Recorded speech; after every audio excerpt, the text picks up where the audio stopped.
I'm going to take a minute here because I had wanted to leave for Dallas today, but it's raining and I've been packing my car to drive out. And, you know, I'm in Van Nuys and I don't want to get on the road at 4 o'clock going east into rush hour traffic, which rush hour in Los Angeles is, it's like 4 or 5 hours in rain. Because, you know, if I invest 5 hours of a trip and I don't really manage to leave the city, then I'm not maximizing my time efficiency. So I decided, you know what, I'll probably stay in today. And I had some thoughts as I was loading my car. I enjoyed the weekend I spent with my daughter. That was nice. We both understood it would probably be one of our last. We enjoyed Harmon Quest. You know, I gotta say, I find that show pretty addictive.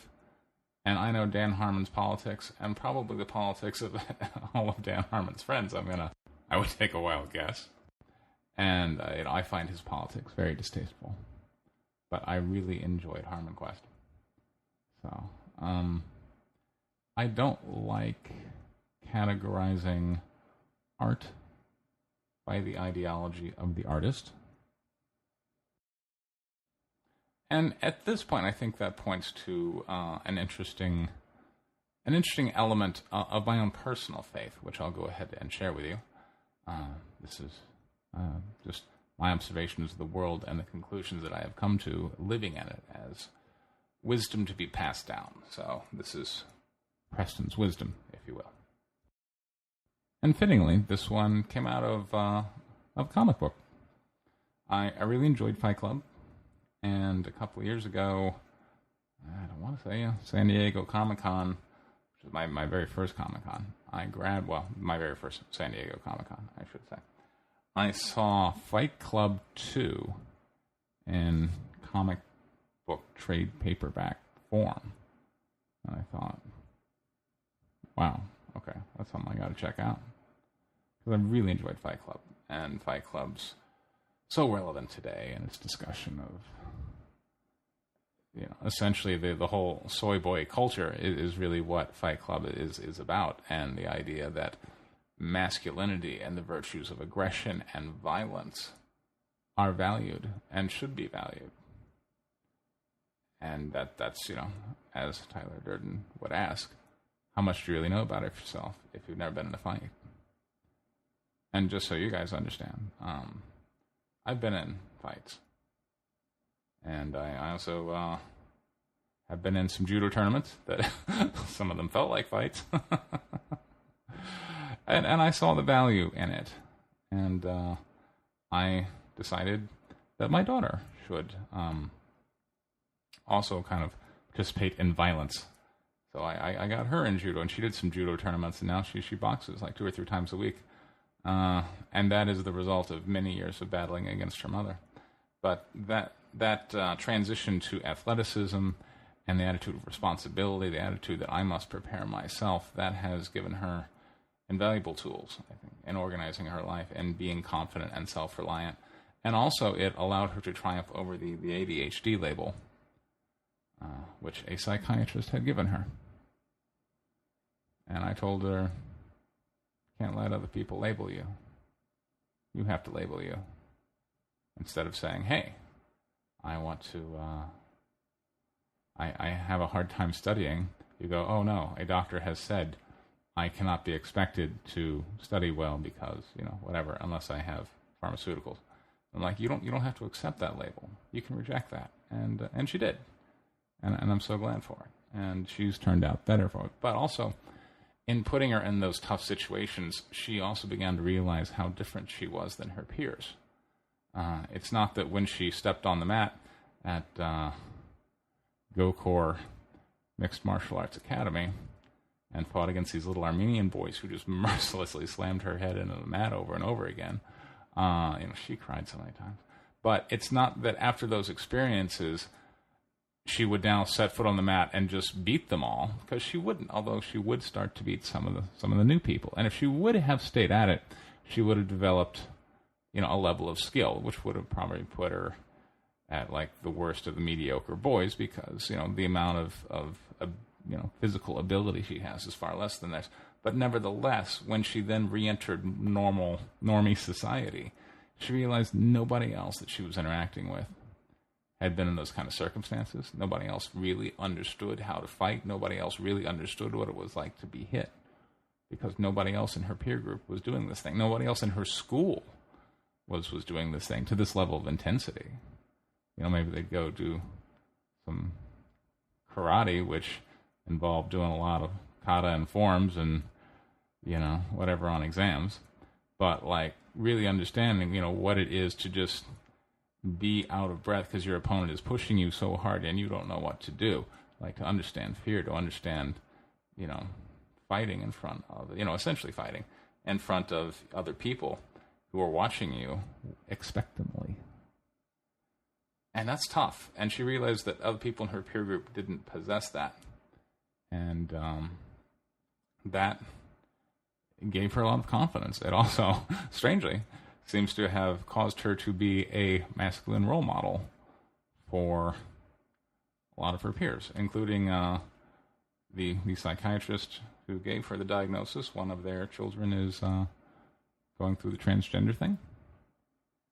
And I'm going to go out and say I'm a transphobe right here when I'm going to say I feel it's a failure of parenting.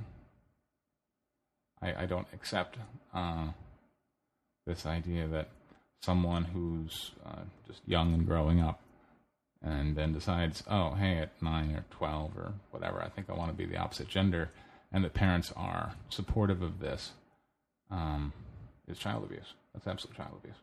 Instead, what we need to understand, as I learned in Fight Club 2, or had reaffirmed in Fight Club 2 as I was reading it, is that we trick ourselves when we say that we are cultivating an idea. Because the truth is people don't cultivate ideas. The truth is ideas cultivate people. And if we understand that, we understand why culture wars matter and why fighting for art and fighting over the expression of ideas matter. Orwell nicely mapped out in 1984 what the social justice takeover of language, of ideas, because the ultimate goal was, as Orwell wrote, Orwell looked in the face of social justice and understood what these people wanted to do. These people wanted to create a society in which you simply could not think a thought that they felt was bad, a sin, if you will. You can look at it as a form of religion, where you have a very strong morality. And, you can imagine a Christian saying, if only I could simply control society to eliminate the word adultery, then husbands would become faithful to their wives, that kind of thinking. And that was what we see, from left, is an attempt to control ideas because they understand the power of ideas. They understand that if people will allow themselves to be malleable to their vision, then they get to enact their plans for controlling the world in a way that feels fair to them, and that gives them purpose, and that is an idea, and that idea then changes its adherents. That idea then corrupts them. And so we might say, perhaps, that Dan Harmon has been corrupted by the idea of social justice.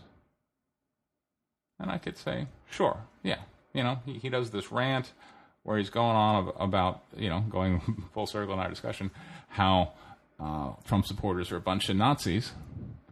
And again, he's hearkening back to the stories. So he's been handed these ideas. Social justice equals compassion, and that equals kind of a nanny state at the bare minimum, if not somewhat of a more totalitarian element to it, that steps in and takes care of everyone as this great father. And notice, by the way, when we're talking about the two biggest abusers of the social justice concept, they were the Nazis and the communists, and they termed their countries in terms of the fatherland and the motherland. So, and the German concept of the fatherland was not that old because the concept of Germany was not that old. Germany didn't really exist before the 1800s. I'm talking about the late 1800s, by the way. So when we're talking about World War II, you've got to go defend the fatherland. You got to, that was a new concept that had just been introduced. Well, at least introduced fairly recently. And fatherland is just this idea worth dying for. The ultimate destination of a culture war. And so I understand why the SJW seek to control language. And I understand why Comicsgate is becoming so insular, becoming so, it is us versus them, you are with us or against us, kind of thing, although they haven't exactly said that. But that is certainly a feel I get, particularly, the guy who runs IndieCron told me to join the fight. And I'm like, join the fight? I'm publishing a comic book. I'm not dropping bombs.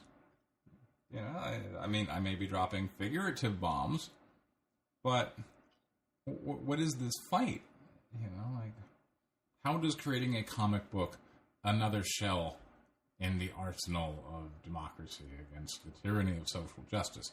That I don't get. And the thing about art is that it really tends to find its meaning and purpose in the middle, because that's where the dialogue between, two sides, if we will, take place, debating an idea. And ideally we'd like it removed enough from present-day reality so that we can not get so passionate about it. And that's why science fiction and fantasy are pretty cool in that way. And as soon as we start to realize that they've taken some modern social justice thing and just reskinned it, a la the latest episodes of Doctor Who, then we reject it. And that's why we should be able to accept art from, communists, or Nazis, or white supremacists. And I saw that, in a CCG that I'm involved in, Vampire the Eternal Struggle, they came out and said, we're no longer going to support the work of one particular visual artist who did some of the artwork for some of the cards that we play with, because he's secretly a Nazi. And this was before 2016, so I was giving that accusation a bit more credence. But let's say, theoretically, this guy was a Nazi. This guy absolutely has a little shrine to Adolf Hitler. A modern-day George Lincoln Rockwell kind of thing. Well, if we allow him to participate and to sell his art, then he could keep on buying food, and he could keep on driving his car, and doing whatever nefarious Nazi things he would do in his modern-day George Lincoln Rockwell timeline. But if we cut him off, well then what? He'll go into a bridge and die? He'll still be around. You're just cutting him off from people, and you are radicalizing him. You're giving him a motivation to hate, a motivation to not like him. You could say, well, he already hates. Well, he's not going to get better by cutting him off, right? He gets better by interacting with other people. He gets better over time. And the free market has this way, when there's a financial incentive behind it, that people get over their prejudices and work with other people. So I believe very much in separating the art from the artist. And I want to point to an incident between me and the guy who runs IndieCron. The day before, we got in a somewhat of a spat, really, he just attacked him, on Twitter. On his website, I was listed as this great project that everyone needed to look at.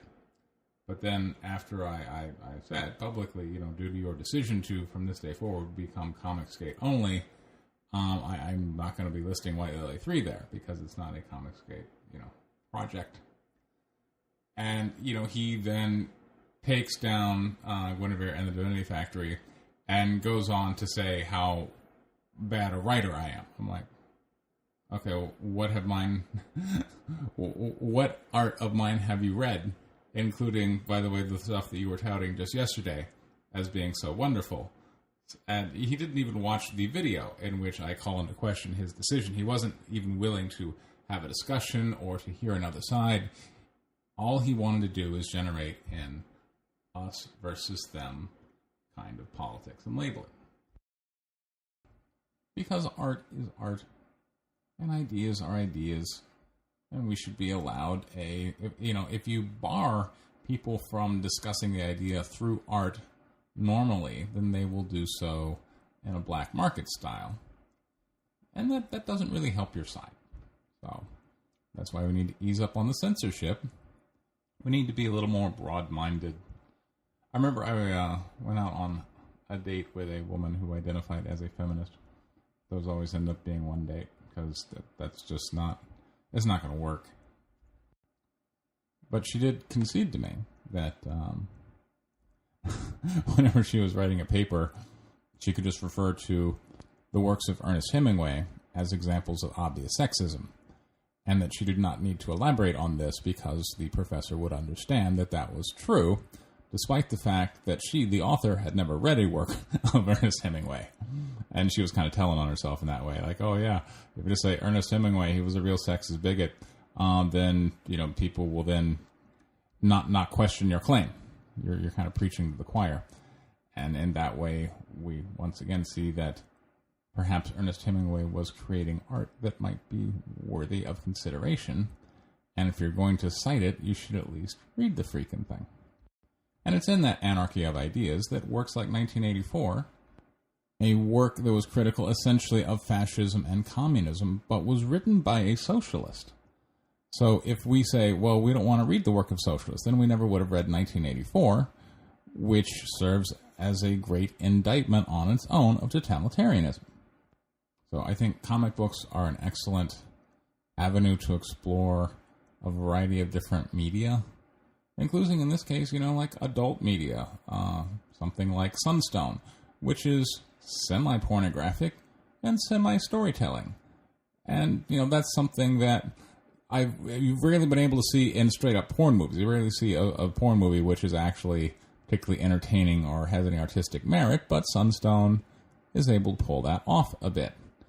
And, we see in other adult comics, like Little Girl Lethal, for instance. I just saw the Indiegogo pitch on it. And it looks like maybe that could be a good story. And so we like the idea of sex with our story. And comic books is going to be able to deliver that far easier than do conventional movies. So if somebody wants to, write a comic book about what it's like to share your wife, for instance, I don't think we should necessarily react like, oh my God, who wants to read the cuck thing?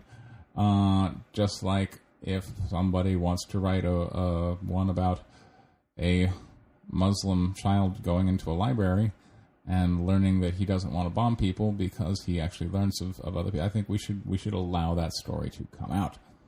So I think my ultimate response here to people who are acting like comics is this vast culture war where sides have to be taken is, why so serious?